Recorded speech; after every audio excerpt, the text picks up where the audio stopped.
Bapak Dekan Fakultas Psikologi, Bapak Satrio Iwono, Bapak Ketua Panitia Seminar Nasional, Dr. Taufik Kasturi, para guru besar, para pembicara utama yang berhormat, Sister Profesor Dr. Master Basis, yang terhormat Bapak Profesor Dr. Abdul Mujib, yang terhormat Bapak Profesor Dr. Humaydi, dan para hadirin yang berbahagia. Sempena milad Fakultas Psikologi Universitas Muhammadiyah Surakarta yang ke-29, saya ingin menyampaikan tahniah ucapan selamat atas perjalanan panjang 29 tahun yang tadi disampaikan oleh Dr. Taufik Kasturi mendapat banyak kepercayaan dari masyarakat luas dan khususnya masyarakat seluruh Islam Indonesia untuk mengembangkan, memantapkan, memajukan, dan pada gilirannya tadi oleh Bapak Profesor Bambang Setiaji, supaya ada produk-produk yang dekat dengan masyarakat sehingga seluruh menjadi bagian dari kehidupan sehari-hari masyarakat dan dirasakan keperluan baik mereka yang baru lahir sampai mereka yang menjelang ajal, karena aging, mereka yang berusia lanjut, mereka yang masuk pada golden age. Sekarang ini golden age bukan hanya 1, 2, 3, jadi batita di bawah 3 tahun. Golden age itu mereka yang above 70. Saya ini juga sebenarnya boleh dibilang golden age, masih golden age. Saya sudah 60 tahun.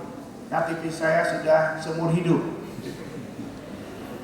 Tahun lalu saya diundang International Conference on Aging di Turki, di Istanbul. Orang-orang yang berada di usia golden age di atas 70 tahun, mereka harus hidup bahagia, mereka hidup dengan mulia, dignified life, mereka harus produktif, bahkan bisa dimanfaatkan pengalaman-pengalaman dan wisdom mereka. Selama ini mereka yang berusia lanjut dianggap askar tak berguna.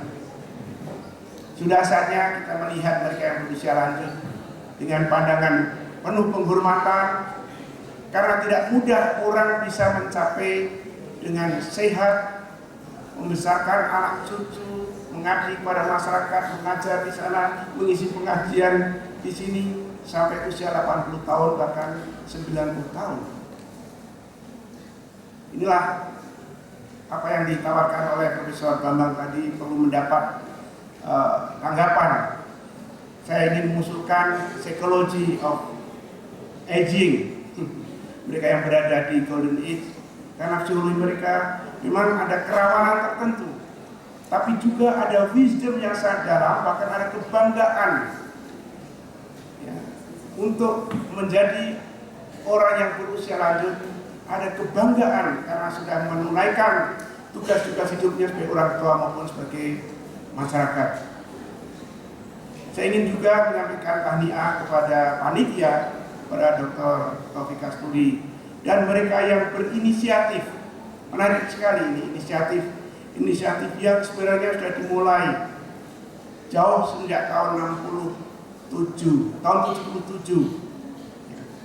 ketika ada conference di Makkah, ya, World Conference on Education, Islamic Education di Makkah. Sejak itu maka Islamization of Social Science, termasuk kayak psikologi dan sebagainya, mulai berkembang di masyarakat, dan memang yang cepat berkembang dan sustainable, bahkan terus mengalami kemajuan adalah ekonomi.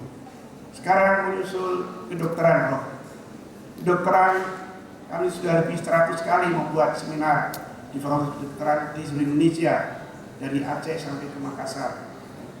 Dan yang kita undang bukan hanya Fakultas Kedokteran Islam, tapi juga negeri, termasuk dari Katolik, dari Kristen, bahkan direktur rumah sakit Katolik, rumah sakit Kristen kami undang. Karena memang ini fully scientific, ini bukan ideologi, ini bukan politik, ini adalah scientific. Dan justru ke depan kita ingin mengembangkan prestasi-prestasi akademik di bidang kedokteran yang berbasis pada tasawur al-islami atau tasawur at-tauhidi.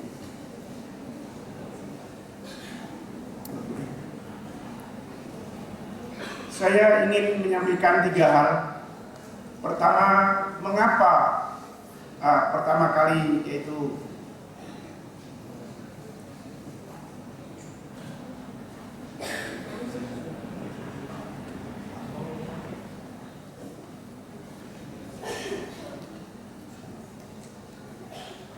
tentang berbagai inisiatif baik yang dilakukan di Indonesia maupun di berbagai negara lain, dan bagaimana perkembangan dari inisiatif itu dan bagaimana aplikasinya di dalam karakter education, terutama pada masa krisis, baik pasca berakhirnya Perang Dingin di bekas Soviet, kemudian menyatunya tembok Berlin di Jerman yang juga menimbulkan krisis-krisis tertentu, terutama karena perbedaan-perbedaan baik dari ideologi, lifestyle, tingkat ekonomi, tingkat pendidikan masyarakat di Jerman Barat dengan di Jerman Timur. Kemudian juga pasca konflik-konflik atau krisis di Irlandia dan konflik-konflik di Afrika Selatan dan sebagainya. Kami pada tahun 2002 secara khusus memang sengaja memfollow up apa yang sudah dilakukan oleh kawan-kawan di berbagai daerah dengan mengundang Profesor Malik Badri, seorang pakar di bidang Islamic Psychology. Sayang sekali hari ini Dr. Taufik belum tidak dapat hadir. Sebenarnya beliau juga ingin sekali, karena beliau sudah kembali ke Khartoum dan oleh Perdana Menteri diminta mengawal sebuah institusi pendidikan baru di Khartoum, sehingga belum sempat ke UMS. Mudah-mudahan kalau beliau ada program di Asia Tenggara, insya Allah kami dicuplikan waktu untuk ke UMS insya Allah. Kami juga membuat satu diskusi berkelanjutan. Waktu itu saya kira Profesor Abdul Mujib dengan Profesor Ahmad Mubarak dan kawan-kawan dari UI, dari UIN dan sebagainya, mereka hadir dalam diskusi. Memang yang diperlukan adalah satu vision yang besar, tapi kemudian di-follow up dengan langkah-langkah teknis, pengembangan metodologi, bahkan sampai kepada penulisan buku-buku teks, kepada penyusunan kurikulum baru. Mungkin nanti ke depan ini ada Brother Syahran Kasim. Pak Syahran ini adalah seorang koordinator untuk Triple IT Asia Timur. Semenjak bulan Februari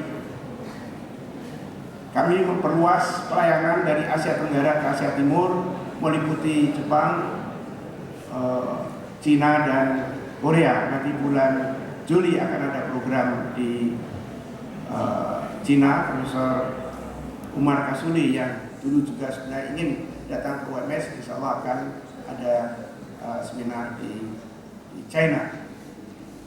Kami juga waktu itu mencoba melakukan pendekatan dengan Dirjen Dikti Pak Fasil Jalal. Waktu itu menjelaskan tentang perlunya dukungan dari pihak pengambil keputusan, yaitu pemerintah, dalam pengembangan Islamic Psychology. Saya tidak tahu sekarang ini Wakil Menteri ini dekat dengan kami sudah melakukan 4-5 kali seminar dan workshop di Universitas Andalas.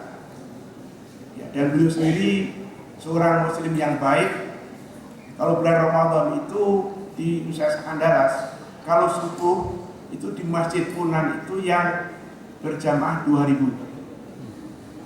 Dan seperti di Stein Malang dulu zamannya Mas Prayogo, itu juga jamaah harian itu tidak kurang dari 1000 harian subuh di Masjid Universitas Andalas ini di bawah pimpinan ya, rektor yang sekarang menjadi wakil menteri. Beliau